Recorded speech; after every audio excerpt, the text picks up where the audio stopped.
Hey Star Trek fans, Dan Gunther here. Welcome to another episode of the TrekLore Update, where I take a recent episode of Star Trek and examine all of the new additions to Canon and the Star Trek legacy that we get in the episode. This week we're taking a look at Strange New Worlds Season 2, Episode 2, Ad Astra Per Aspera. Let's get right to it.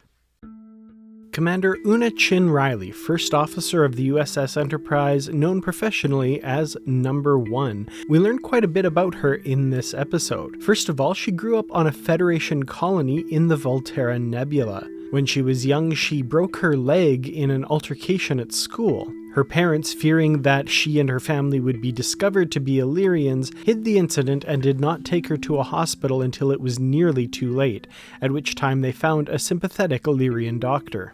We learned that she encountered a Starfleet crew that was visiting her planet, which inspired her to join Starfleet as a place where she might be able to be herself, witnessing the diversity of the Starfleet landing party. In 2248, she was involved in an incident known as the Marcel disaster, the outcome of which was that she was recommended for the Medal of Gallantry by Captain Robert April. Also in this episode, Spock references his first time meeting Una on his first day as an ensign aboard the Enterprise. She hid her affinity for Gilbert and Sullivan musicals.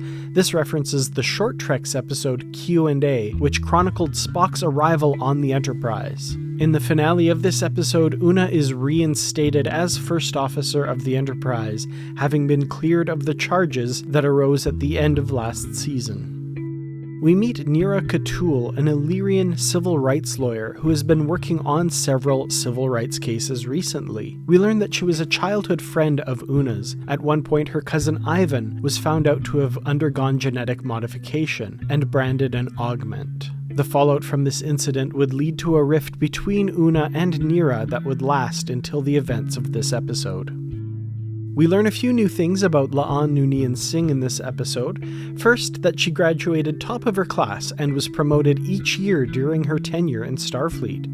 She is also currently under consideration for the Starfleet Medal of Gallantry. More recent to the events of this episode, she feared that her personal log implicated Una Chin Riley, outing her as an Illyrian. However, she is reassured by KETOUL that that could not be the case. In this episode, she also issues an illegal order to Nyota Uhura to investigate the personal logs of the crew of the Enterprise. Uhura refused the order, not willing to risk the careers of both herself and La'an. We learn a bit more of the past of the first captain of the USS Enterprise, Admiral Robert April. In particular, we learn of 3 previous violations of the Prime Directive, at the time known only as General Order 1. In 2246, he warned a pre-warp civilization, the Pericans, of an impending apocalyptic meteor shower. In 2248, he sent his science officer to the industrial age planet Narel in order to solve the threat of an extinction-level drought by sharing Federation technology. Another violation of General Order 1 came on the planet Manus II, when April revealed his starship to the Ohawk, a pre-warp civilization inhabiting that planet.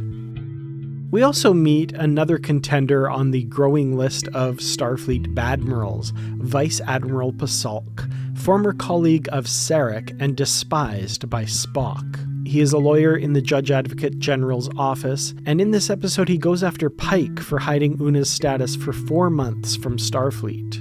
Vice Admiral PASALK so enrages Spock that he feels he must apologize to his colleagues for his outburst when he was witnessed conversing with the Admiral in the Enterprise's mess hall. The 3 flag officers who judge Una's trial are Admiral Javis, Starfleet Commander Chiv, and Space Command Representative Zustlagel, a Tellarite, and interestingly played by a Star Trek Discovery veteran, David Benjamin Tomlinson. I would say you might recognize him from his previous roles, but that's highly unlikely, as he plays the Saurian Linus. He also appeared as the young Su'Kal at the end of Discovery's 3rd season. The Volterra Nebula is the location of the Federation colony where Una Chin Riley grew up. Pike visits this planet at the beginning of the episode in order to convince NEERA KETOUL to take Una's case. The colony had been given provisional membership in the Federation the year before Una was born on the condition that all genetic modification was to cease. While many citizens complied with this directive, many Illyrians chose not to, instead continuing their tradition of genetic manipulation. The colony was eventually split into two cities, with the Illyrians in one and the unmodified people in the other. Even so, many Illyrians who were able to pass remained in the ungenetically modified city. At the present time, the atmosphere is unsuitable for human life without Illyrian adaptation.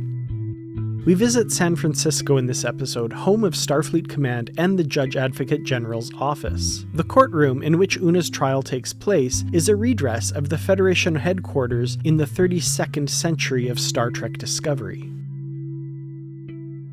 At the beginning of this episode, we see a room decorated with Starfleet, Andor, United Earth, Tellar, and Vulcan flags, representing the exploration arm of the Federation as well as its founding members. Una makes a reference to the Latin motto Ad Astra Per Aspera, to the stars through hardship. This was the motto of Starfleet before the Federation, as seen in Star Trek Enterprise.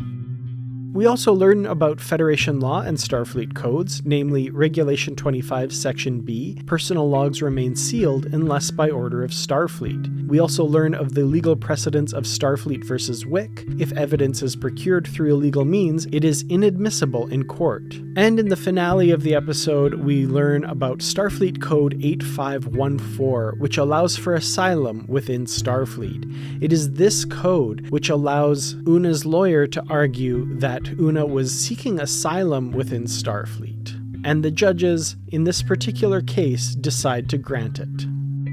Which brings us to the outcome of the trial. Una is absolved on a technicality, found to have requested asylum in Starfleet. As NEERA KETOUL says at the end of the episode, it's a start, and it does begin to lay the groundwork for possible arguments allowing Illyrians and other genetically modified individuals access to Starfleet. However, we will learn that in 100 years' time, not much progress has been made in this area, as Dr. Julian Bashir is also found out to have lied on his Starfleet application, not revealing his genetically modified status. There is some question as to whether Bashir will be allowed to remain serving in Starfleet.